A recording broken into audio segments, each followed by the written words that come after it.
부쩍 추워진 대림절 새벽, 오직 하나님께 소망을 두고 기도하기 위해 성전에 나오신 성도 여러분에게 하나님의 위로와 기쁨과 평강이 임하시기를 축복합니다. 세회 목회계획과 임명작업을 위해 기도로 준비하고 계시는 담임 목사님과 비전 선교에 힘쓰시는 원로 목사님의 영육의 강건함을 위해서 오늘도 함께 기도해 주시기를 바랍니다. 지난주일 나누어드린 대림절 묵상집의 첫 장을 넘기면 왼쪽면 하단에 대림절 첫째 주의 주제가 소망이라고 되어 있습니다. 미국 시카고에 있는 어느 냉동창고 회사에서 창고 안을 청소하던 한 용역업체 직원이 아무도 없는 밤에 실수로 냉동창고 안에 갇히게 되었는데 23시간이 지나서 싸늘한 시신으로 발견되는 안타까운 사건이 일어났습니다. 경찰이 사인을 조사하던 중에 너무나 이상한 점이 발견됐는데 그 사람이 갇힌 냉동창고는 당시 전혀 가동이 되지 않고 있어서 창고 안의 온도가 낮은 것도 아니었고 더구나 창고 안에는 사람이 숨 쉴 수 있을 만한 산소도 충분히 남아있는 상태였다는 것입니다. 결국 경찰에서 사인을 이렇게 결론 지었습니다. 심각한 절망 상태에서 쇼크를 일으켜 자기 스스로 심장 박동을 멈추었다. 아직 충분히 생존할 수 있는 여건이었음에도 나는 이제 이 안에 갇혀서 얼어 죽을 것이다. 절망에 휩싸이다 보니까 절망이 그 사람의 소망과 생명을 삼켜버렸던 것입니다. 이처럼 사람에게 소망이 있느냐 없느냐는 생사를 가름할 정도로 중요한 것입니다. 여러분은 소망이 있으십니까? 다시 한번 좀 더 구체적으로 묻지요.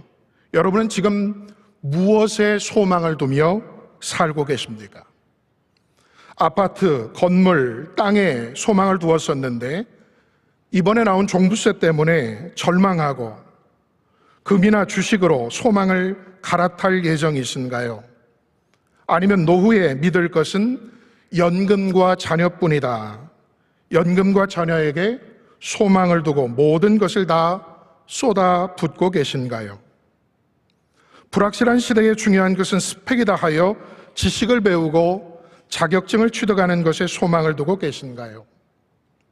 돌파 감염과 변이 바이러스로 맞는 백신은 불안하니 앞으로 나올 먹는 백신에 소망을 두고 계신가요? 그도 아니면 내년 3월 9일 선출될 새로운 20대 대통령에 소망을 두고 계십니까? 예수님께서 성탄하셨을 때 로마의 황제는 가이사 아구스도였습니다. 8월을 영어로 어거스트라고 하는데 바로 이 아우구스투스 황제의 이름에서 유래된 것입니다. 아구스도의 본명은 옥타비아누스로 그가 로마 제국 초대 황제가 되었을 때 로마 원로원이 그에게 아구스도라는 호칭을 붙여주었는데 종교적으로 신성화되고 영예로운 자라는 뜻입니다.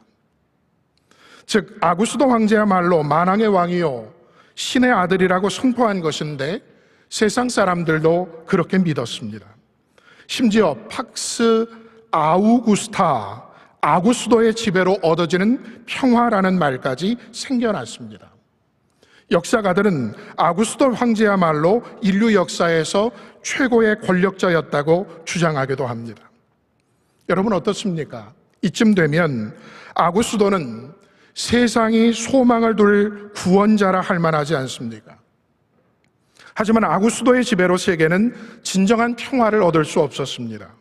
아구스도의 지배하에 있던 이스라엘만 하더라도 로마의 나라를 빼앗기고 세금과 노역에 착취당하며 살아야 했기 때문입니다. 만일 아구스도가 온 세상이 바라고 믿었던 바대로 만왕의 왕이요 신의 아들이며 그의 지배로 온 세상이 평화를 얻을 수 있는 메시아 구원자였다면 하나님은 굳이 독생자 예수 그리스도를 이 세상에 보내실 필요가 없으셨을 것입니다. 하지만 예수님은 그리스도 구원자로 세상에 오셔야만 했습니다. 세상에 그 어떤 사람도 그 어떤 권력도 그 어떤 경제력도 그 어떤 지식도 소망이 될 수가 없기 때문입니다. 세상은 돈 없는 사람, 백 없는 사람, 건강을 잃은 사람, 남편 없는 사람, 자녀 없는 사람 등을 가리키면서 소망이 없다고들 말합니다. 그러나 사도 바울은 에베소서 2장 12절에서 아주 분명하고도 단호하게 이 땅에서 소망이 없는 자가 누구인지를 밝히고 있습니다. 그때 너희는 그리스도 밖에 있었고 이스라엘 나라 밖의 사람이라. 여기서 이스라엘 나라라고 하는 것은 저 중동에 있는 이스라엘을 가리키는 것이 아니라 하나님 나라를 가리키는 것입니다. 약속들의 언약에 대해서는 외인이요 세상에서 소망이 없고 하나님이 없는 자이더니. 성경은 이 세상에서 정말 소망이 없는 사람은 예수 그리스도 밖에 있고 천국 밖에 있고 언약의 밖에 있고 교회 밖에 있어서 하나님이 없는 자들이라고 말씀합니다. 20세기 러시아를 대표하는 작가 알렉산더 솔제니친이 유년 시절을 보냈던 20세기 초는 러시아의 공산혁명이 일어나서 매일같이 수십 명, 수백 명씩 끌려가 학살을 당하던 때였습니다. 1983년 솔제니친이 템플턴 상을 수상할 때 그는 20세기 러시아의 비극적인 역사를 이렇게 회고했습니다. 50년 전이면 제가 아직 어렸을 때이지만 여러 어른들이 모여서 러시아가 엄청난 재앙에 직면하게 된 이유에 대해 이야기하던 것이 기억납니다. 사람들이 하나님을 잊어버렸어. 그래서 이 모든 일들이 일어나게 된 거야. 그로부터 오늘까지 근 반세기 동안 혁명이 진행되어 왔습니다. 그 과정에서 저는 수많은 책을 읽었고 숱한 사람들의 증언을 들었으며 격변의 세월이 남긴 파편을 말끔히 쓸어낸다는 마음가짐으로 8권의 책을 써내기도 했습니다.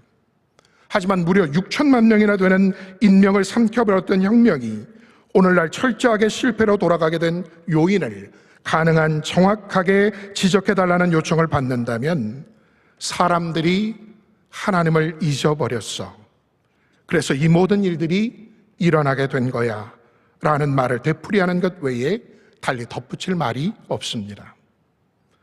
솔제니친이 50년 동안 왜 러시아의 소망이 끊어지고 엄청난 재앙과 절망 속에 살아야 했는지를 연구하고 사람들과 만나 대화를 나누어 보았지만 그 답은 하나였다는 것입니다. 사람들이 참 소망이신 하나님을 잊어버린 것. 여러분, 왜 우리의 삶에서 소망이 끊어졌습니까? 왜 우리 사회에 남녀노소 할 것 없이 모두가 절망합니까? 이런저런 이유와 핑계 댈 것 없습니다. 우리가 하나님을 잊어버렸기 때문입니다. 하나님을 잊어버렸다는 것은 곧 하나님과 하나님께서 행하실 일에 대한 기대가 없다는 뜻입니다. 여러분은 국민학교 첫 소풍 갈 때 기억이 나십니까? 새벽 4시에도 깨고 5시에도 깹니다. 뭐 짐도 별로 없는데 배낭을 열었다 잠갔다 하고 입고 갈 옷과 새로 산 운동화를 몇 번이고 만지작거립니다. 왜 또 그렇게 소풍 갈 때마다 일기예보는 비가 올 수도 있다고 겁을 주는지요? 저는 우리 학교에만 그런 전설이 있는 줄 알았습니다. 오래전에 한 장군이 승천하는 용을 이무기인 줄 알고 머리를 칼로 베어서 지금의 학교 운동장 그 터 밑에 파묻었는데 그때부터 학교가 소풍을 갈 때면 비가 내린다는 그런 전설 말이죠. 그런데 근처에 있는 옆에 학교에도 똑같은 전설이 있더라고요. 그 장군은 돌아다니면서 용의 머리만 베는 전문 장수였는지 모르지만 그런 전설이 있었습니다. 아무튼 김밥이 쉬어도 또 보물 하나를 못 찾아도 마냥 설레고 기대하며 한껏 부풀었던 그날이 소풍날이었습니다.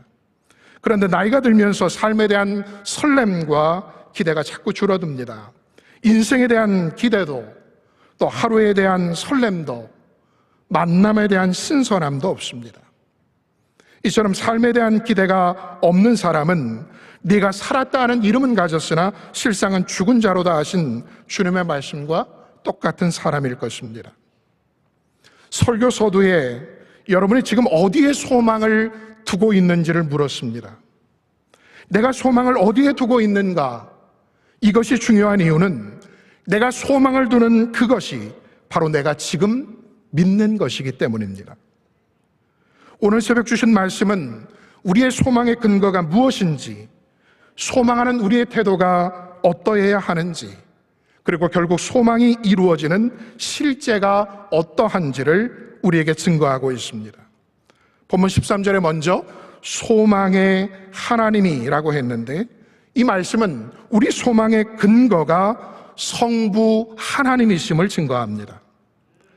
날씨가 부쩍 추워져서 입김을 불면 순식간에 하얗고 크고 많은 것들이 꽉 채워진 듯하지만 막상 그것을 손으로 움켜쥐려고 하면 금방 사라져 버리죠. 사람이나 물질이나 권력이나 정보는 있다가도 순식간에 사라지고 마는 것들입니다. 여러분, 우리가 죽음을 목전에 둔 마지막 순간에 누구를 찾고 부르겠습니까? 이미 돌아가신 지 오래된 부모님이나 남편, 아내, 자식들을 부른들 저들이 나를 죽음에서 건져 영생을 줄 수 있습니까? 마지막 호흡을 내쉬는 순간 나를 사망에서 건져 천국에 들으시고 영생을 누리게 하실 분은 하나님 한 분밖에 없습니다.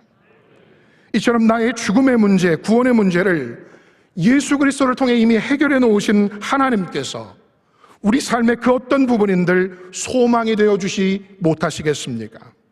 그러기에 우리는 어제나 오늘이나 영원토록 변함없으신 하나님께 우리의 소망을 두어야 할 줄로 믿습니다. 그 다음 믿음 안에서라고 했는데, 우리의 소망은 막연히 괜찮아, 잘 될 거야 하는 마음으로 기대하는 태도가 아니라, 지난주일 원로 목사님께서 말씀하신 것처럼 성자 예수 그리스도에 대한 확고하고도 분명한 믿음 안에서 요동치 않고 늘 한결같이 소망하는 태도를 가져야 함을 말씀합니다.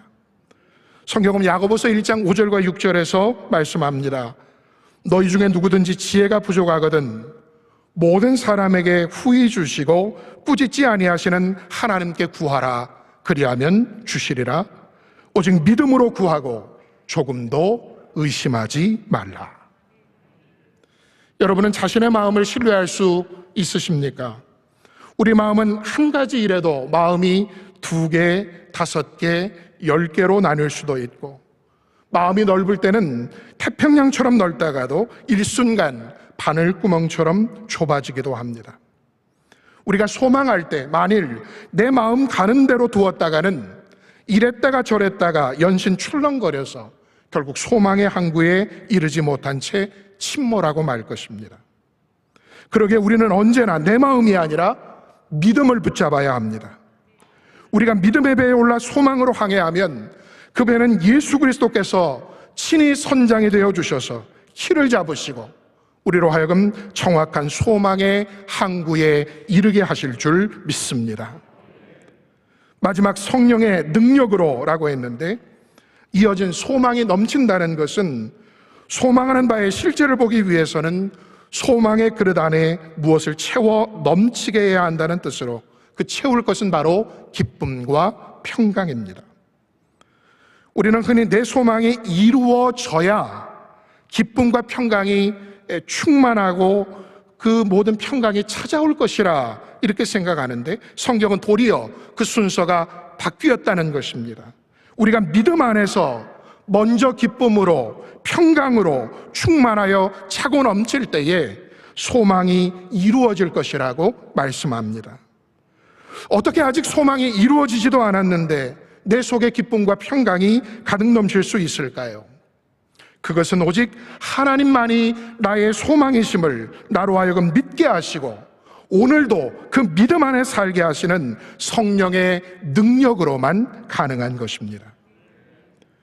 일찍이 참 소망, 산 소망이 오직 주님께만 있음을 깨달았던 다윗은 시편 39편 4절로 7절에서 다음과 같이 고백했습니다.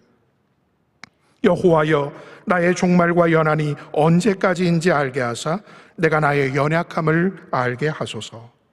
주께서 나의 날을 한 뼘 길이만큼 되게 하시매 나의 일생이 주 앞에는 없는 것 같사오니 사람은 그가 든든히 서 있는 때에도 진실로 모두가 허사뿐이니이다. 진실로 각 사람은 그림자같이 다니고 헛된 일로 소란하며 재물을 쌓으나 누가 거둘는지 알지 못하나이다. 주여, 이제 내가 무엇을 바라리요? 나의 소망은 주께 있나이다. 히브리어로 소망을 티크바라고 합니다. 새로 나온 아이스크림이 아니고요. 티크바라고 하는 것은 떨어져 있는 둘을 서로 꼬아 하나로 결합시키다라는 뜻을 가진 콰바라고 하는 단어에서 유래된 것으로 본래 줄, 노끈이라는 뜻입니다. 소망이 무엇입니까?